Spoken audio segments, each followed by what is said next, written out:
Canada China మధ్య సరికొత్త బంధం. మార్క్ కార్నీ వరుస భేటీలు, డ్రాగన్తో కీలక ఒప్పందాలు. కెనడా చైనాల మధ్య ద్వైపాక్షిక సంబంధాల్లో నూతన అధ్యయనం ప్రారంభమైంది. నాటో కూటమిలో భాగంగా అమెరికాకు దగ్గరగా ఉన్న కెనడా ఇప్పుడు చైనాతో సంబంధాలను మెరుగుపరుచుకుంటుంది.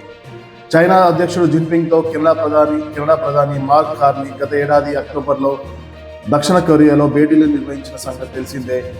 ఇప్పుడు మార్క్ కార్నీ స్వయంగా చైనాలో రెండు రోజులుగా పర్యటిస్తున్నారు. ద్వైపాక్షిక చర్చలు కొనసాగిస్తున్నారు. వివిధ ఒప్పందాలను కుదుర్చుకుంటున్నారు.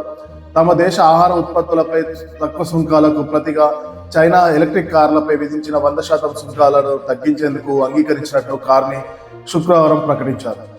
ఈ ఒప్పందం ప్రారంభంలో 49,000గా ఉన్న వాహనాల సంఖ్య వచ్చే 5 ఏళ్లలో 70,000కు చేరుకుంటుందని అంచనా వేస్తున్నారు. కెనడా ప్రధాని ఎగుమతి కనోలా విత్తనాలపై 84%గా ఉన్న సుంకాలపై చైనా 15% తగ్గించిందని వెల్లడించారు. ఏళ్ల పాటు శత్రుత్వం పక్కన పెట్టి సంబంధాలను మెరుగుపరుచుకుంటున్నామనేసి ఇరు దేశాధినేతలు జిన్పింగ్ కార్ను ప్రతిజ్ఞ చేశారు.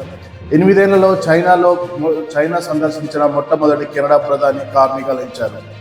అయితే ఈ రెండు దేశాలు సరికొత్త బంధాలను ఈ రెండు దేశాలు కొత్త అధ్యాయం ప్రారంభించాయి.